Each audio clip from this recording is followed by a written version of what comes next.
Listen, dovetailing out of the last little video clip where we talked about getting your people on board, getting your people to make those decisions at the point of attack, I want to give you a simple picture. And this happened to me when I was in F4 training in the Air Force, getting qualified in the F4 Phantom II. When you came up for your final check, it was a mission that you flew, and you had to hit your time over target within basically 2 minutes to be satisfactory at all. But there was one thing that they said was that when you went out there, they would give you one opportunity. If perhaps maintenance was late with the airplane or there was any delay, they would let the person who was being checked move the time over target one time.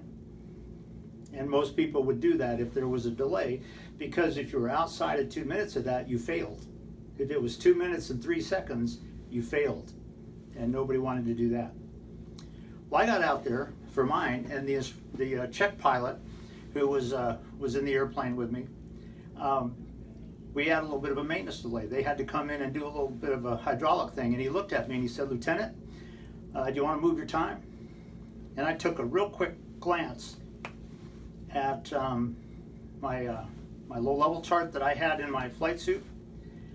I thought about it, and I looked at him and I said, "No, sir, I don't. We'll keep the same one." It was a risk, but it turned out to be the right risk, because when we got airborne and over into the low-level structure, I took some quick numbers. There was an incremental method where you could find out what you needed to do to get to the target on time. And when I ran that in my head real quick, I noticed that we had to do 540 miles an hour, actually 600 miles an hour, 540 knots, for the whole time to the target, which was about 10 to 15 minutes away. And I told him, I said, "We're going to fly 540 all the way." And he said, "Are you sure?" And I said, "Yep." He said, "Okay." So we pushed it up, and 540 knots, screaming across the countryside about 300 feet above the ground. And we approached the target, and he said, "Well, Lieutenant, you made your time." He said, "I'm going to pull the power back a little bit so we got some gas to do a couple of things." I said, "Okay." What I found later, we got back in the chocks after the flight, shut the airplane down, and he walked into the squadron ahead of me because I was kind of finishing up a couple of things around the airplane and coming in. And what I heard later is he was shaking his head like this as he walked into the squadron. And the duty officers were saying, "What?" And he looked him eye to eye. He said, "I don't know how he did it, but he did it." He said, "I don't have a clue how he did it, but he did it." It turned out that I was the outstanding graduate of that class, handpicked by the instructors and the staff. What's my whole point to you? Simply this: what does it take for you to get your people to that point where they can make the decision right at the point of impact when there may be a lot of risk?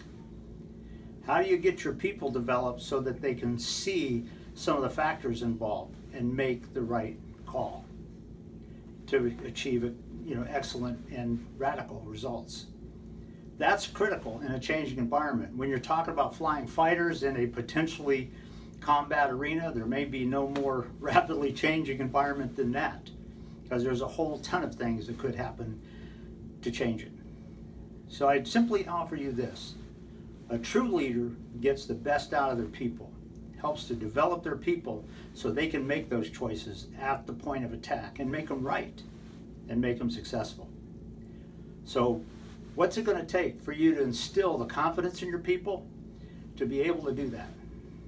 I ask you to just simply look at that this week in your team, see what you see, and what do you need to do to maybe improve that, make it more effective.